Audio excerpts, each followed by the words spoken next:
Hi, friends. Thank you for joining us again as we continue through this series, Reflections on 2020, where we speak to people mostly from within the congregation about their experiences of the past year, what it meant to them, what has changed for them, and what they've learned as they reflect on those moments that they have been through as a part of what we've all gone through. And today we kind of narrow the focus to the idea of students. We thought it'd be interesting to talk to some people who were in high school or in graduate school at the time this happened and listen to them as to how things changed for them and what it means, in some cases what they lost, in some cases how some things that we take for granted were not available to them as students in that part of their life. And I hope it'd be an interesting conversation for you.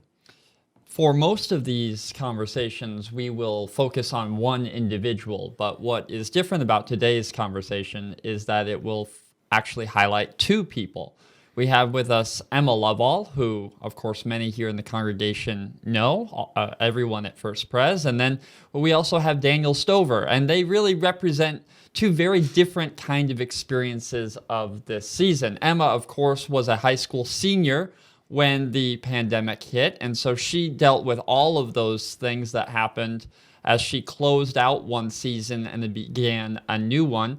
And then Daniel Stover is right now in the midst of medical school. In fact, he's been doing residency, and so he's had a very different vantage, of course, a different kind of education, but also a different place in the middle of medical training in what has been a medical crisis. And so from both of these students, we see diverse perspectives of what has happened. And I think the benefit of having two voices in that conversation is that we are very aware that the difference of 1 year in high school, or even the difference of 1 year in elementary school to middle school, or 1 year from college senior to graduate school makes a substantial difference in your experience of this pandemic. And we know that that's not just even for what grade you're in, but what city you've been in and how they've responded. And so the diversity of a few voices might help us capture all of the diversity that we know has been experienced in this time, and recognizing that young people have been seeking to work through this in their own ways. Yeah, and I think fortunately for most of them, that's a stage of your life that you're pretty resilient, that you are fairly flexible and able to make some changes. But Michael, it occurs to me, and part of this is I observed this firsthand with Emma in the house, but in many ways, the things we've lost are things that we miss, but things that will come back, going to restaurants, going to the theater, whatever that is. For that class of 2020, they lost some things that they're not going to get a redo on. Their proms, their graduation, their senior seasons of, say, track, of some of the sports in the spring.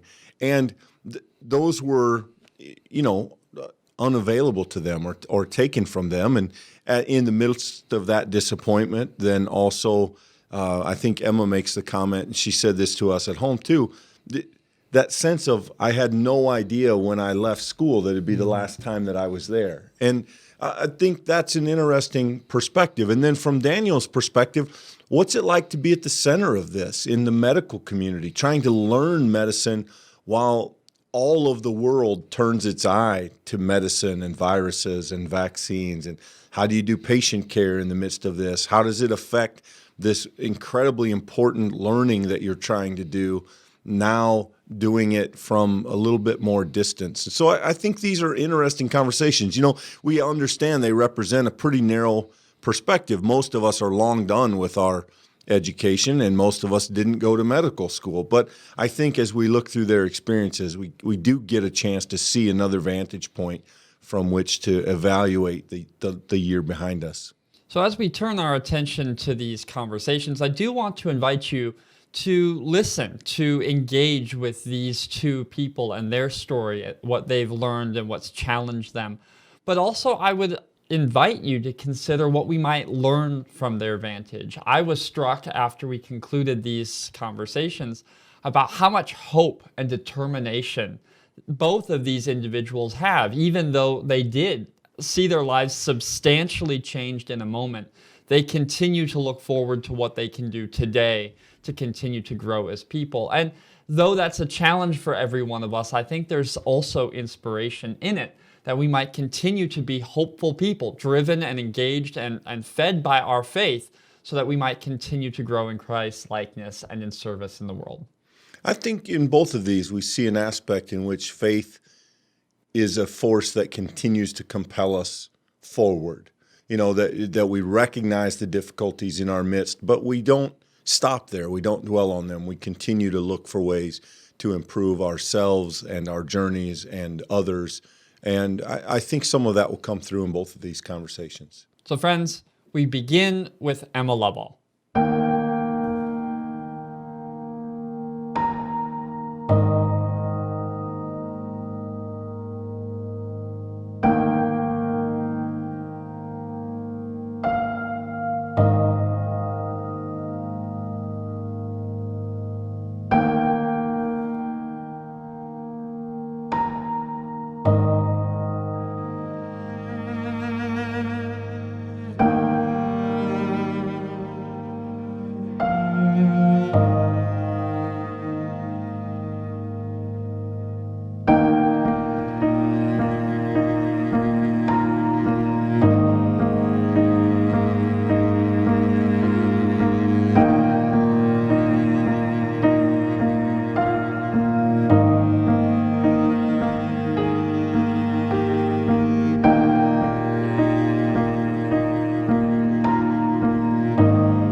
Friends, welcome to another in our series of conversations with people who have had differing experiences of this time. And today, we have the privilege of getting to meet with someone who's a stranger to no one here at First Pres, Emma Loveall.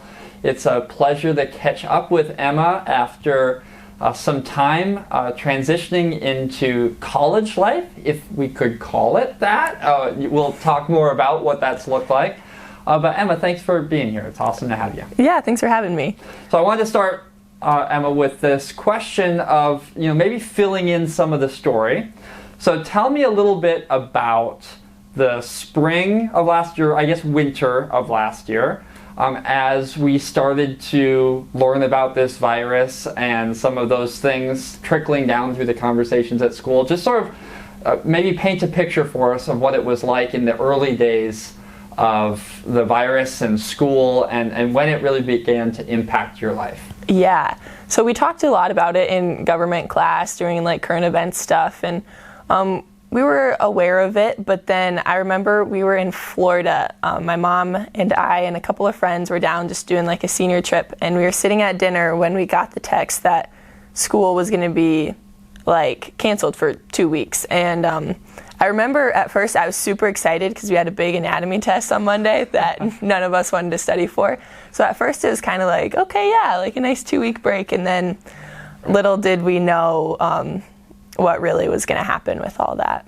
Right. So that 2-week break, if I remember right, was connected to like the spring break, right? Because that was around Easter time, was it not? Yeah, I think that's right. And so then the word came out, school's going to be canceled permanently. I mean, do you remember when you got that text? Yeah, that one hit me pretty hard. It was just a weird feeling knowing that you like walked the halls the last time, or you sat in your last class without ever knowing that was your last class. Yeah, that those were your last encounters with some of your classmates. Right. And so what did the school do in terms of homework and tests and activities? I mean, what sort of transpired after that here? Yeah, so Spirit Lake, they gave everybody A's second semester for their classes just because they couldn't prove who would have gotten what grades. And then college classes continued. So I think I was in 3 college classes, 2 that were online through Iowa Lakes, and then my anatomy class. So that one we did like a Zoom meeting every morning at 9. But yeah, the rest of my classes, my just high school classes, didn't ever finish them. And did you have any activities that got cut off there, or were you not doing anything at the school there? I wasn't doing anything through the school, but I was playing club volleyball in Sioux Falls, and that got shut down also. We ended up doing a little bit of practicing in the summer, just for like an hour at a time, small groups, but we never went to any of our tournaments, and wasn't able to like do group practices. Yeah, and that was that group club volleyball, right? There's a lot of traveling around the country, and I assume that being a senior in that program is a pretty big deal. Is that right? Yeah, we were really excited. We had a good team this year. Our whole goal this year was like to win nationals or like to place high at nationals, which is down in Florida. And so everyone was really looking forward to that, and it didn't happen. Right. Yeah. So what then transpired during the summer? Because we all kind of had hopes that things would be different in the summer. What did your summer look like? Yeah, for sure. So I play volleyball at Milwaukee, and they asked us to come for summer workouts. So I left July 5th to go stay in Wisconsin for the rest of the summer and practice and work out every day. But we weren't able to like get in a gym or get in the weight room. So we practiced in the upperclassmen's garage. And then some days we'd go down and play like beach volleyball by Lake Michigan, or we'd put up grass nets any place that we could find, and just kind of figured it out. So I was there for probably 2 weeks, and then we found out that our season was going to be moved to the spring. And so then I came back home, and then end of August I left just to go to like school, like normal school.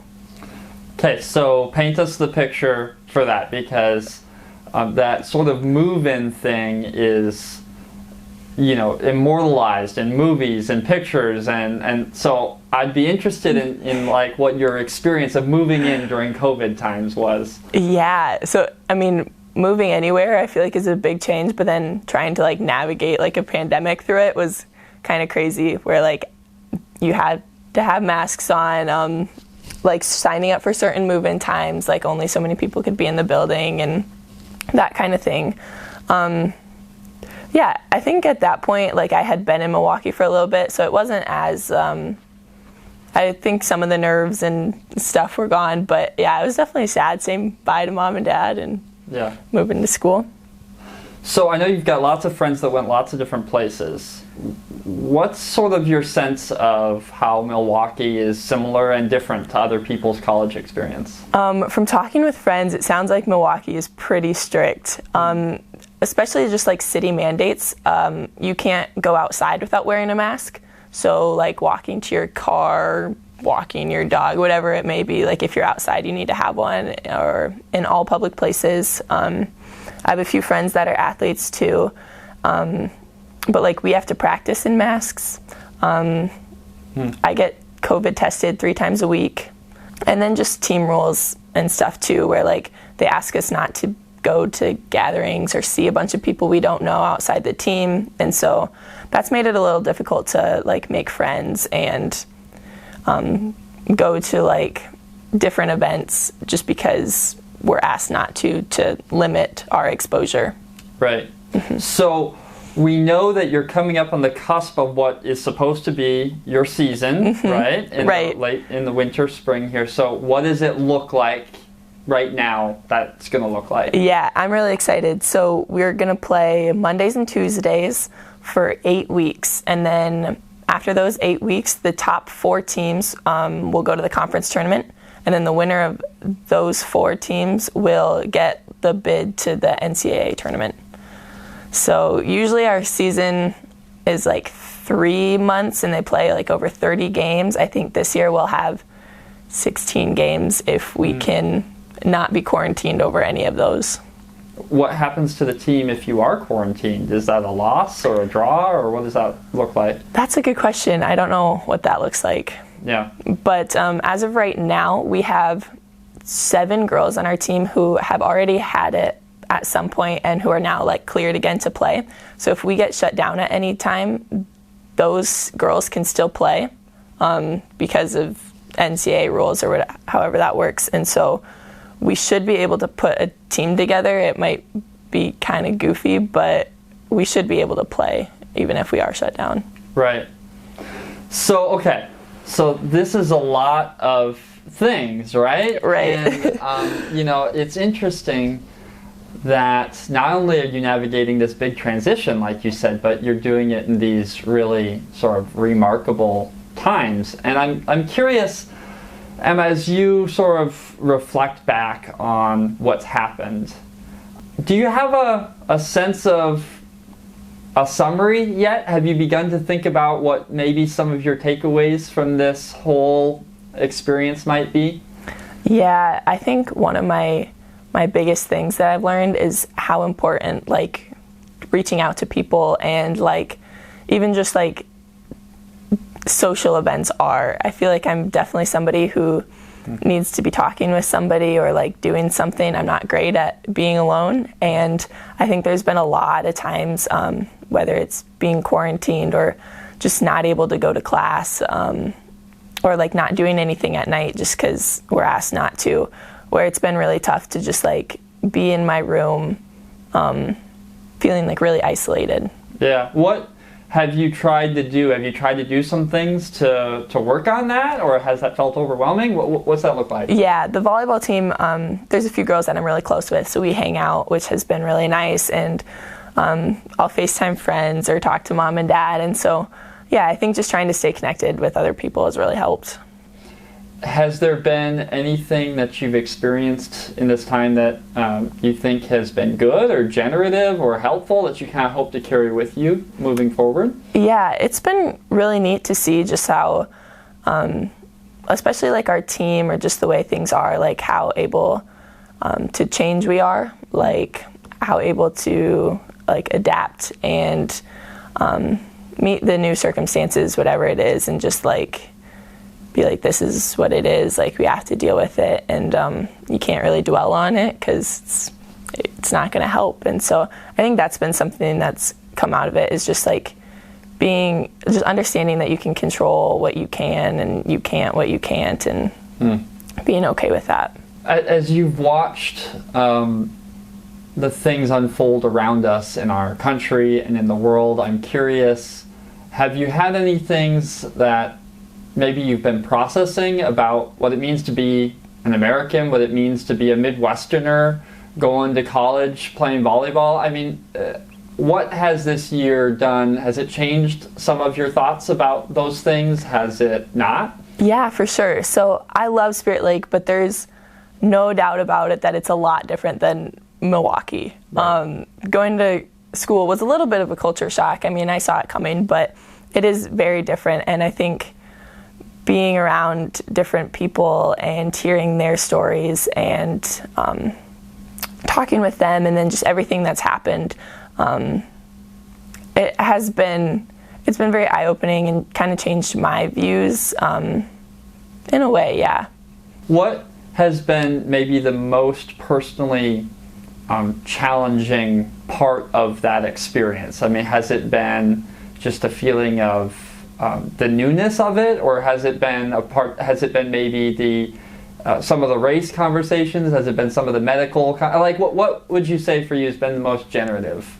Probably the racial and diversity conversations. As like athletics department, we do like meetings all the time where we like meet with all the athletes or all the head coaches, talk about like their policies or how they want to change, and I feel like it's been really beneficial. I've been able to like meet new people through those conversations, which is always kind of hard to like break the ice when you're talking about like race and everything, but I think those have been extremely beneficial and very eye-opening.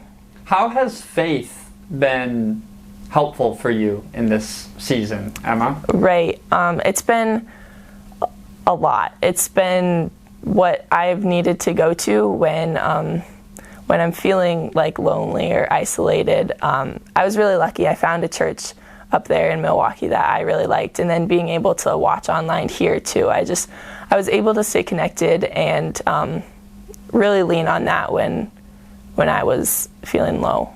Which is really amazing in the sense that a lot of times folks go to college and it's just busy and there's commitments, and sometimes our faith journey sort of gets put on the shelf. I don't think on purpose, but I think on accident. Yeah, for sure. And yeah, it's interesting to hear how maybe in the sense of isolation and shutdown, that's been less of a reality for you. Right, yeah.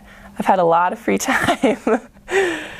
So I'm curious, as someone who's gone to New York City on mission trips and was a faithful in youth group, like, was there anything that we engaged with in youth group and we talked about here at First Pres that like has become more meaningful this year? Definitely like talking with the New York City kids. We had that really powerful conversation just about like what it is to live in New York City based on, or from Iowa, or like their experiences with race, and then being able to kind of take that with me to another like city area and understand those struggles and like be aware of them, I think has definitely helped me. Yeah. So we are hopefully coming to a thaw in this season. Yes, right? hopefully. We all have hope for the new normal that will lie ahead, and I'm curious, what are you most looking forward to? I am looking forward to play volleyball. I'm so excited for this season. We've started practices again and lifting, and I am just ready to play. I feel like that's kind of why I decided to go to Milwaukee in the first place, and it's been waiting for essentially this season since all the way back in summer. Yeah. Well, we wish you a great season and all of the games hopefully you get to play, and also hope that you find the relationships and the faith nourishment that you need in this season, Emma. Thank you. Well, thanks for being with us. Yeah, thanks for having me. Thanks for sharing your story, and thanks for allowing others to see just a glimpse of what it's been like to live in Emma Loveall's shoes.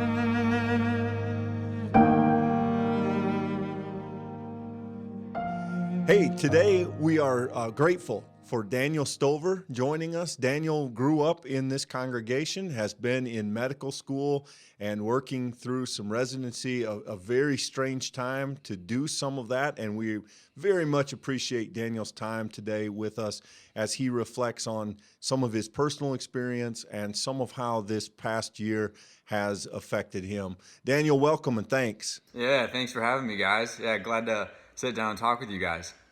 So tell us in very broad terms, Daniel, what you've been up to the last year, and then maybe we'll talk about the specifics of how it has changed or how it's shifted. Yeah, of course. Thinking back to the beginning of 2020, seems like a while ago. I was in the middle of my fourth year of medical school, and medical school is 4 years, so my last year. In the beginning of 2020 was doing rotations in the hospital, seeing patients, kind of doing the normal medical school thing. But then, of course, in March, coronavirus hit, and then they made the decision to move the medical school rotations to online format. So I was in a radiology rotation at the time, and they moved it all to online in March. And yeah, of course, didn't know how long that would last for. And it's ended up lasting for quite a long time. And then I graduated medical school in May. And then I guess that's also kind of breezing over. In the medical school process, you get matched into a certain residency program. So that happened, I believe, back in April. So that was also affected by coronavirus, but that was something else that happened in the last year. And I was fortunate enough to match into the University of Iowa pediatric residency program, which I started in July. So I've been busy doing pediatric residency here in Iowa City since July.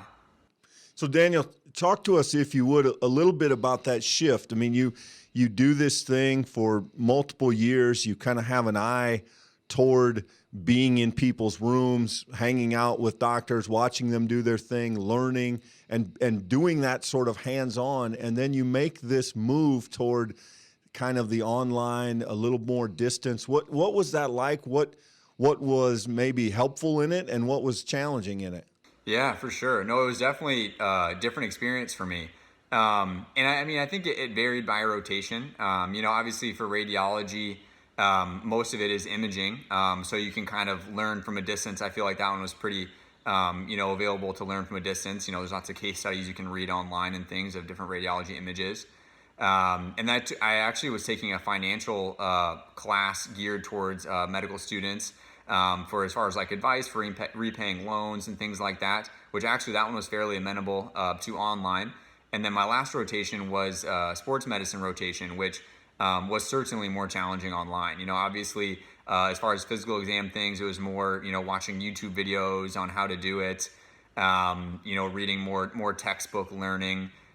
We would do Zooms with the professors here at Iowa, and they would kind of put us through case studies saying like, let's say a patient comes in with elbow pain, what things are you going to ask them and what things are you going to do on exam. So I think that they navigated it pretty well. I feel like we were able to have good resources, but obviously very much different from the hands-on learning that you get interacting with patients. And like you said, had previously always been interacting with patients. So it was slightly different, but I think had advantages and disadvantages. Advantages of I can sit down and study and learn from a book, which I guess I'm kind of used to by this point. But the disadvantage of course, you'll learn it better if you have a patient to connect it to. Daniel, I think one of the things that happens every time you're entering into a field is you're learning the vocabulary and the rhythms and the patterns of people who've been there. And I'm curious, as you begin in your own studies, you bring questions and ideas. And I wonder, with the switch to distance and digital, did you find that you were sort of able to look into that with some insight that maybe those ahead in the field might struggle with? Did you have some competencies that you just felt like you could bring to the conversation as a younger person, maybe a digital native, or did you not find that to be the case? Oh, you mean like, so from a perspective of like maybe being a little more tech knowledge, like going into it? Yeah, sure. No, I think I do feel like, able to pick up on the whole Zoom thing pretty well. Kind of knowing how to navigate online resources, I think is very helpful. Of course, there's lots of medical textbooks online, and there's, medical articles and things that you can get to and read pretty easily, through access through the university library. So yeah, I feel like that was definitely helpful. So Daniel, one of the things that's happened in some industries is that, basically all assumptions have been reevaluated. I know this is probably very early for you to make these kind of projections, but looking at what you know of the medical field, is there anything you think 2020 might have changed permanently? Do you think there's anything long-term that may get shifted in the way that medicine is practiced or taught because of the experience we've all gone through this year? Yeah, absolutely. I mean, the first thing that jumps to mind would be like more like video visits. I think that it's an incredibly invaluable tool to be able to talk with a patient through something like this with Zoom. And I think as more people get comfortable with it, I think, it would be a great tool for follow-up appointments where maybe necessarily the physical exam wouldn't be as big of a portion, and you can more just talk with your patient. I think that it will certainly be something of the future, and because you can kind of take out, the difficulty with transportation for patients. I feel, you maybe could see a specialist on the other side of the country because, it doesn't really matter how far away they are. I think that will be an incredible resource and access thing that hopefully we can work towards in the future too. And then if we switch lenses for a minute and think from a more personal perspective, you're relatively newly married and you are a new uncle. How has managing some of your family relationships and some of your personal situations in regards to your connections with other people, what was that like? I mean, clearly that's challenging enough in the middle of medical school, but then you add quarantine and distancing and all of that stuff to the mix, and that had to be a challenge. Yeah, absolutely. No, I think it's a big challenge. I'm certainly very thankful for all the technology that we have, with phone calls and, Zoom. I before 2020, before coronavirus, I didn't really even know what Zoom was. But now I feel like, of course we Zoom all the time, and I feel like I feel like, we video chatted much more than we ever did in the past.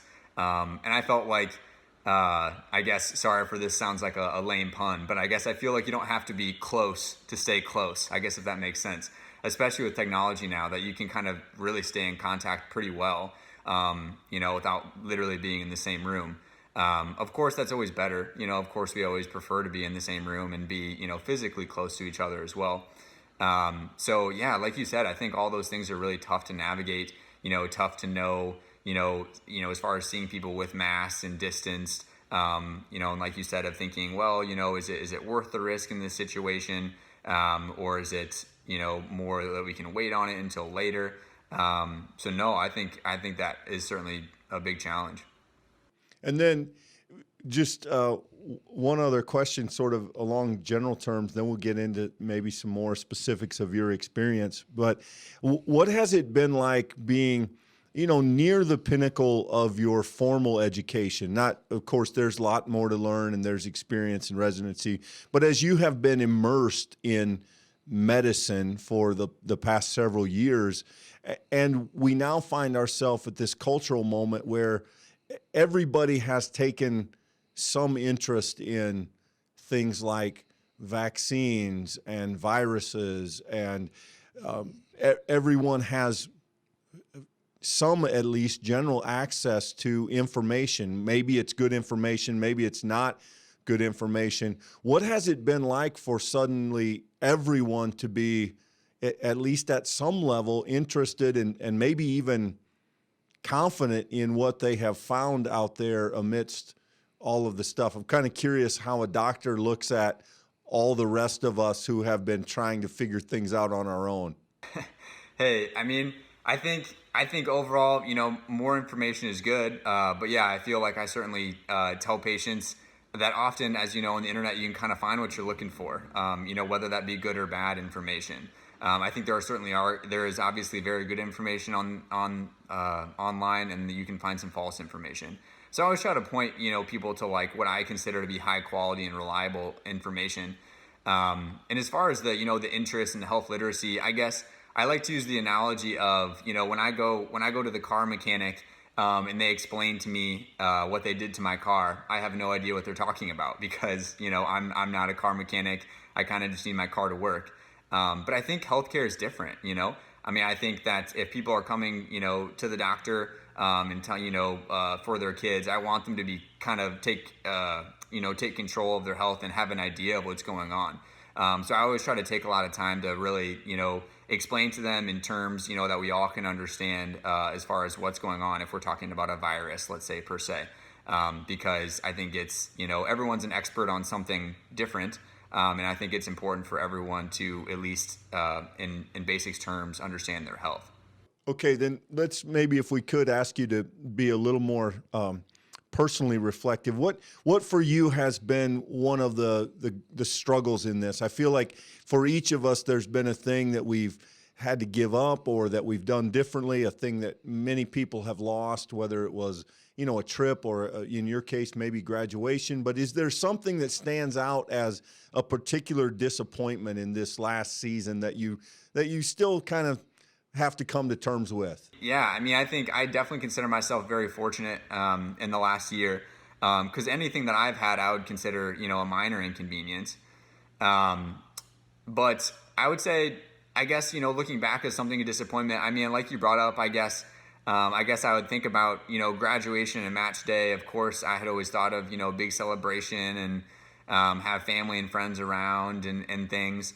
And, this was match and graduation was really early on in the coronavirus pandemic. And at the time, there was essentially no cases of coronavirus in Northwest Iowa. And there was actually quite a few in Iowa City. I don't know if you remember back, that was kind of, it was one of the earlier places of coronavirus. So for match day and graduation, obviously this didn't make this decision lightly, but we decided to just celebrate match day and graduation over Zoom with my family, which of course I had, previously envisioned having all family and friends all be able to make it. But, with no case of coronavirus in Northwest Iowa and quite a few here, we kind of just didn't think it made sense at that time. Of course, yeah, I'm really fortunate and blessed. I was able to, celebrate here with my wife, which was really, really fun. But of course, not the way that I had pictured it before.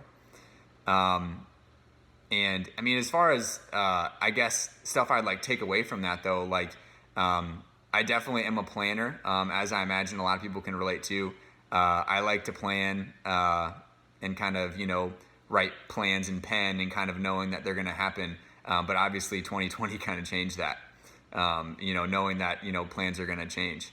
So I guess that was definitely a change from 2020. So, Daniel, I'm curious, everybody in this time has had this interesting relationship with others, right? This idea of social distancing, missing others. And then we've also had these several moments now in this last season where we've turned to our TVs and seen things happen with large groups or small groups. And there's also this relationship with what's happening in culture and what's happening in the sort of divisiveness of the moment. And I'm curious, it seems that you're in a moment which is an intense season unto itself. And so I wonder, when you sort of pick your head up and you look around you at the world and culture in the United States at large, what have been things that have stuck out to you? And what are things that have been sort of challenging to you as you've sort of surveyed the landscape in this last season? Yeah, I mean, I think kind of as you pointed to, I think certainly our culture is more divided than I remember, I guess in my lifetime.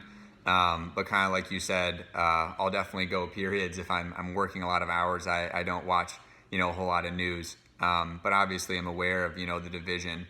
And it's too bad. I think, and Clint, had put this out, I believe, in his weekly email, last week. I think it really just kind of teaches us that we need to be quick to love rather than quick to judge, and quick to, come together rather than quick to divide.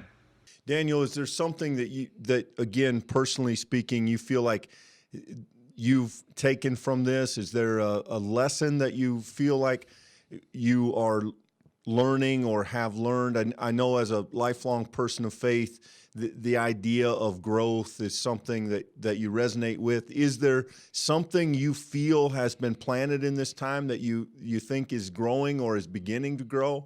Absolutely.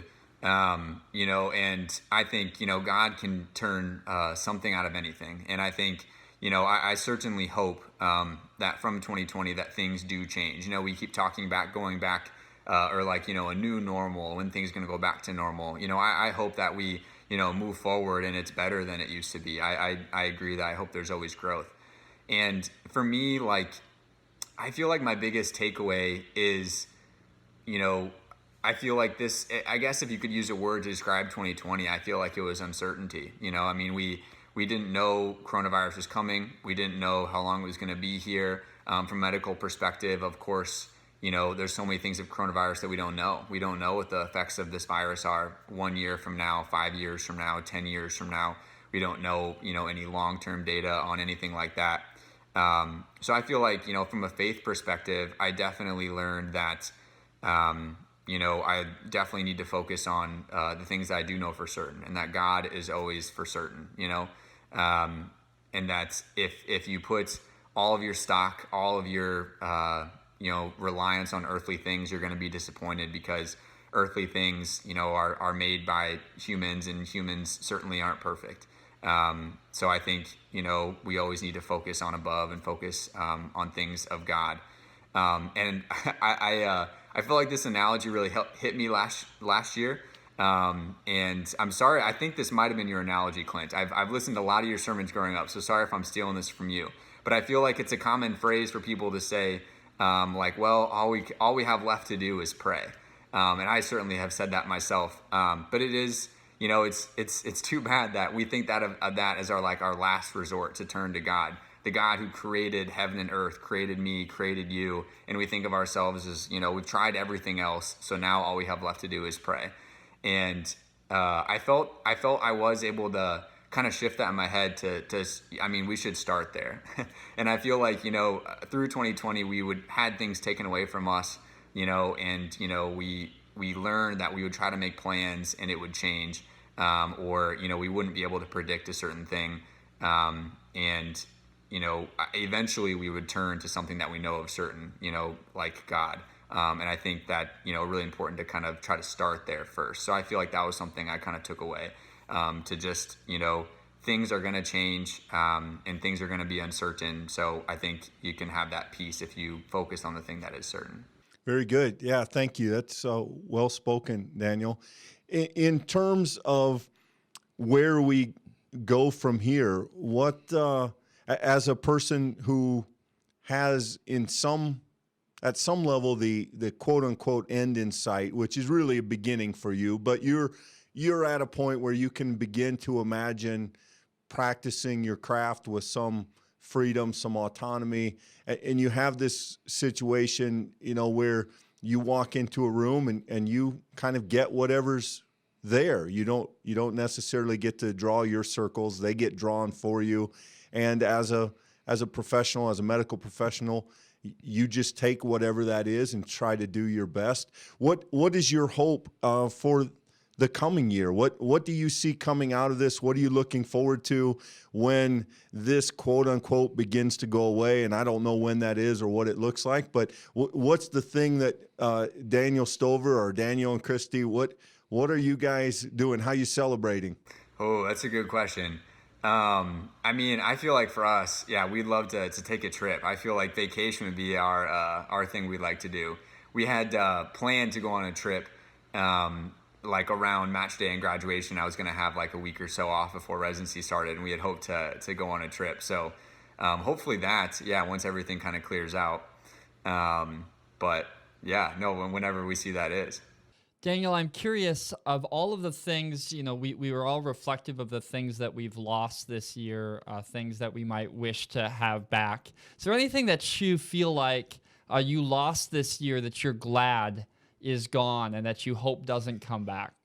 I guess that I feel that, through last year, I guess we had lost maybe some of the hustle and bustle, I guess I could call it, your calendar is just full of things. And I felt like I've never so abruptly in my life, had my calendar cleaned off, and of course I would have rather been doing those things, and that coronavirus hadn't existed.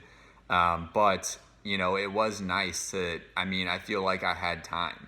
I feel like I had time to reflect on things. I had time to, spend time with the people, that I really love and care about in my life.